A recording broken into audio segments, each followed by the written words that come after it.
The protection of nature. We are living in a time of rapid scientific and technological progress, which is accompanied by an ever-increasing consumption of the world's natural resources. Such vital sources of life as air, water, mineral as well as fauna and flora are being wasted and destroyed. The protection of nature has become one of the actual problems of the 20th century. Our government pays constant attention to the question of environmental protection.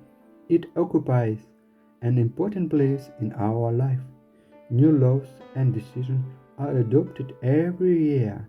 The aim is to protect the atmosphere from pollution, to protect the country's land resources, to control the use of water resources, to save plants, animals, and birds from annihilation, and so on.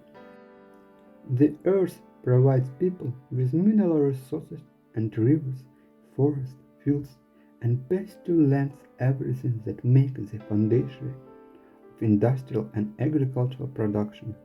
Special measures are taken to protect rare and vanishing animal species. Many nature reserves have been established in Russia. Nearly all of them have their own zoologists, botanists, and other scientific personnel.